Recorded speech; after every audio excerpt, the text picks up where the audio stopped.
Hello friends, नमस्कार। आलोक academy की online classes में आप सभी का स्वागत है। आज का वीडियो बिहार शिक्षक भर्ती परीक्षा 2023 हिंदी के पाठ्यक्रम को लेकर के आया हूं।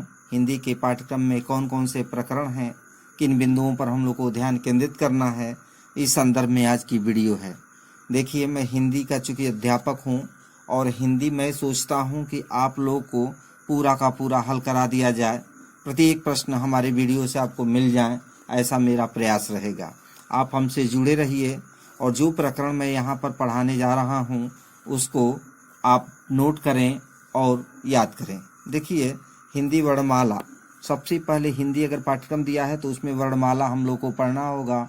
हिंदी वर्णमाला में क्या पढ़ना होगा, जैसे मान लीजिए हिंदी में स्वरों की संख्या कितनी है, हिंदी में व्यंजनों की संख्या कितनी है, हिंदी में मूल स्वर कितने हैं, हिंदी में दीर्घ स्वर कितने हैं।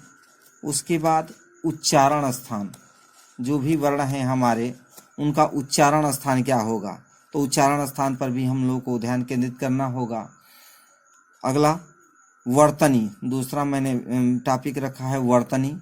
अब देखिए, कोई भी शब्द है, जैसे अक्सर आता है उज्जवल, शुद्ध रूप से उज्जवल किस प्रकार लिखा जाएगा, आशीर्वाद, पूजनीय, ऐसे जो शब्द हैं उनकी वर्तनी शुद्ध करना होता है, शब्दों को शुद्ध करना होता है, इसमें वर्तनी में आएगा ये सब, तो उस पर भी हम लोग को ध्यान देना होगा। उपसर्ग आप जानते ही हैं कि उपसर्ग और प्रत्यय ये दोनों साथ साथ चलेंगे। उपसर्ग चूँकि किसी भी शब्द में जो आगे लगे उसे हम उपसर्ग कहते हैं, और शब्द के अंत में जो लगाया जाता है वो प्रत्यय कहलाता है।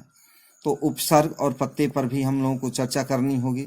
समास, देखिए शब्द में आप समास देखेंगे। समास में हिंदी में कितने समास हैं, तत्पुरुष समास क्या है, द्वंद्व समास क्या है, द्विगु समास क्या है, कर्मधारय समास क्या है, अव्ययी भाव समास क्या है भी, या तत्पुरुष समास के अन्य भेद भी हैं कुछ, तो उसको भी हम लोग विधिवत रूप से पढ़ने वाले हैं।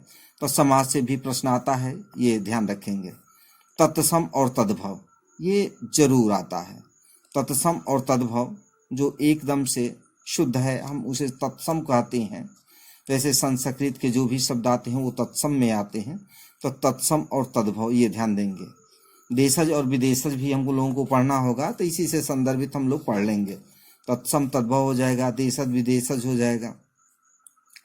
अगला पॉइंट है विलोम शब्द। चूंकि किसी कोचिंग में विलोम शब्द पढ़ाया नहीं जाता है, सर जी लोग बोल देते हैं कि आप जाइए याद कर लीजिए, इस बुक से याद कर लीजिए, लेकिन मैं यहाँ पर आपको वीडियो देने वाला हूँ विलोम शब्द का भी। जो महत्वपूर्ण जो शब्द हैं, जो विलोम शब्द हैं, उन पर मेरा वीडियो आएगा, आप निश्चित देखिएगा। पर्यायवाची शब्द, देखिए पर्यायवाची शब्द विशेष रूप से आपको पढ़ करके जाना है। जैसे मैंने कहा कि विलोम शब्द को सर जी लोग पढ़ाते नहीं है, कह देते हैं कि यहाँ से पढ़ लीजिएगा, आप याद कर लीजिएगा, लेकिन ऐसा नहीं होगा, हमारे यहाँ सब पढ़ाया जाएगा। पर्यायवाची शब्द आप याद रखेंगे, मैं नोट कराऊंगा आपको जो महत्वपूर्ण हैं। आगे संज्ञा और सर्वनाम, देखिए संज्ञा, चूंकि हिंदी में संज्ञा कितनी होती है ये भी प्रश्न पूछा गया है। सर्वनाम हिंदी में कितने होते हैं ये भी जानना होगा। जैसे अब सर्वनाम की अगर बात चल रही है तो सबसे ज़्यादा मैं देख रहा हूँ, मेरा जहाँ तक अनुभव है, आजकल ट्रेंड ये चल रहा है कि निजवाचक सर्वनाम ये अक्सर पूछा जा रहा है, तो हम सर्वनाम की भी चर्चा करेंगे, विधिवत चर्चा की जाएगी। विशेषण, देखिए विशेषण, हिंदी में विशेषण के प्रकार कितने हैं, प्रविशेषण किसे कहते हैं, तो विशेषण और प्रविशेषण, अक्सर प्रविशेषण इस समय चल रहा है। कई जगह मैंने परीक्षा प्रश्न पत्रों को देखा है तो वहाँ पर प्रविशेषण से संदर्भित प्रश्न आ रहे हैं, तो हम सब पर चर्चा करेंगे। विशेषण कितने प्रकार के होते हैं, तो विशेषण पर चर्चा होगी। अव्यय, देखिए अव्यय से भी आजकल प्रश्न बन रहे हैं, तो अव्यय पर भी ध्यान देना होगा। क्रिया, 13वां नंबर पर मैंने क्रिया रखा है। ये क्रम आगे पीछे हो सकते हैं, ये जरूरी नहीं कि जिस क्रम में कहें उसी क्रम में प्रश्न पत्र छप जाए, तो ये क्रिया भी हम लोग को पढ़ना है। आगे वाच्य, हिंदी में कितने प्रकार के वाच्य हैं आप इसको देखेंगे। हिंदी में लिंग कितने हैं इस पर भी हम चर्चा करेंगे। देखिए एक भी पॉइंट छोड़ना नहीं है, हर प्रकरण पर हम लोग को चर्चा करना है, हर प्रकरण पर हम लोग का वीडियो बनने वाला है। वचन, देखिए वचन कितने प्रकार के होते हैं, चूँकि कारक से अक्सर प्रश्न पूछे जाते हैं। बिल्ली छत से कूदी, पेड़ से पत्ते गिरते हैं, ऐसे प्रश्न पूछा जाता है, इसमें कौन सा कारक है, तो ये सब कारक से संदर्भित भी एक प्रश्न निश्चित आ जाता है। और कारक से संदर्भित आ जाता है, देखिए निपात, अक्सर बहुत से जगह मैंने देखा है कि हिंदी के बुक में निपात रहता ही नहीं है, लेकिन हम लोग निपात भी पढ़ेंगे। निपात से हर बार एक प्रश्न देखने को मिलता ही मिलता है। जैसे वाक्य अगर है और जिस शब्द से अगर उस वाक्य में बल दिया जाए वो निपात कहलाता है, तो निपात पर भी हम चर्चा करेंगे। विधिवत चर्चा की जाएगी। वाक्य, सरल वाक्य, संयुक्त वाक्य, मिश्र वाक्य, ये इस पर भी हम लोग को चर्चा करना होगा। काल, काल कितने प्रकार के होते हैं, वर्तमान काल, भूतकाल, भविष्यत काल, इनके कितने भेद होते हैं, सब पर चर्चा की जाएगी। चूंकि मैं ट्रिक के माध्यम से भी समझाने वाला हूँ कि वर्तमान काल के कितने भेद हैं, भूतकाल के कितने भेद हैं, भविष्यत काल के कितने भेद हैं। आगे देखिए, विराम चिन्ह, विराम चिन्हों का प्रयोग करना ना, जो विराम चिन्ह है उनका प्रयोग करना, जैसे अर्ध विराम, पूर्ण विराम, अल्प विराम, ये सब विराम चिन्ह में आपको देखने को मिलेगा।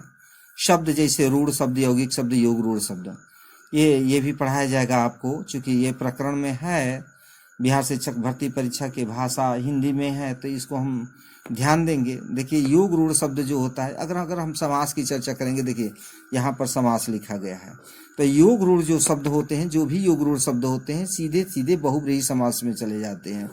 तो शब्द रूढ़ शब्द जैसे विद्यालय एक यौगिक शब्द है, घोड़ा रूढ़ शब्द है, योग रूढ़ जैसे लंबोदर हो गया। तो जो भी परिवाची टाइप का होता है अक्सर देखने को मिलता है कि वो योग रूढ़ शब्द है। वाक्यांशों के लिए एक शब्द, हाँ, यहाँ से भी एक प्रश्न आता है, जैसे किए हुए उपकार को मानने वाला, किए हुए उपकार को न मानने वाला, ऐसे तमाम वाक्यांश है जो परीक्षा में देखने को मिलते हैं, तो उसको भी हम ध्यान में देंगे। संधि, देखिए संधि से 2-3 प्रश्न तो निश्चित है। आजकल मैं देख रहा हूँ जहाँ तक अयादि संधि के बारे में ज्यादा चर्चा हो रही है। प्रत्येक परीक्षा में अयादि संधि से जरूर प्रश्न आ जा रहा है, तो उस पर विशेष रूप से चर्चा होगी। चूंकि संधि हम लोग पूरा पढ़ने वाले हैं। भाषा कौशल, देखिए हिंदी भाषा कौशल कितने प्रकार का है, जैसे सुनना हो गया, बोलना हो गया, पढ़ना हो गया, लिखना हो गया। ये भाषा कौशल में एक क्रम है, निश्चित क्रम है। अपने मन से नहीं कह देंगे कि पहले श्रवण कौशल है तो पठन कौशल है, लेखन कौशल है, ऐसा नहीं कर सकते हैं। एक निश्चित क्रम है, तो उस क्रम को भी हम समझेंगे, क्योंकि क्रम भी पूछ सकता है। वाक्य शुद्धि, सब पढ़ने के बाद वाक्य शुद्धि पढ़ा जाता है, क्योंकि अगर कारक हम समझते ही नहीं है तो हम कैसे लगाएंगे कि विराम हम समझते नहीं, कौन सा विराम पहले लगता है, हम शुरू में ही एक शब्द लेके पूर्ण विराम लगा दें तो ये गलत हो जाएगा ना। तो वाक्य शुद्धि हम बाद में सीखेंगे सबसे।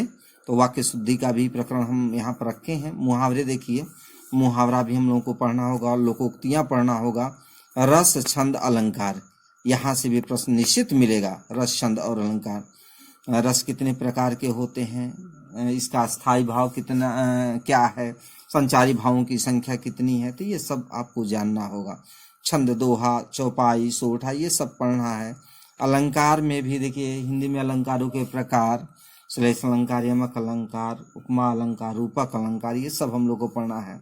अंत में अपठित गद्यांश भी हो सकता है दे, तो इसलिए इस पर भी हम चर्चा करेंगे। एक चीज और मैं बता देना चाहता हूँ, चूंकि हिंदी कहा है तो हिंदी में चूंकि यहाँ पर मैंने रचनाओं को नहीं लिखा है, लेकिन अक्सर देखता हूँ हिंदी कह देता है जबकि पाठ्यक्रम में दिया नहीं है, फिर भी परीक्षाओं में रचना कहीं से न कहीं से टपक जाती है। तो उस पर भी हम लोग एक दिन की क्लास ले लेंगे रचनाओं पर, कि कहीं से शिकायत का मौका न मिले, हम लोग को कोई शिकायत न करे कि सर जी ये नहीं पढ़ाए। तो चलिए, यही मेरा बताने का उद्देश्य था कि आप पूरी तरह से कमर कस लीजिए और बिहार शिक्षक भर्ती एक बहुत सुनहरा अवसर है 2023 का। आप अपने माता पिता एवं अपने परिवार का नाम रोशन करें। लेते हैं विदा, धन्यवाद।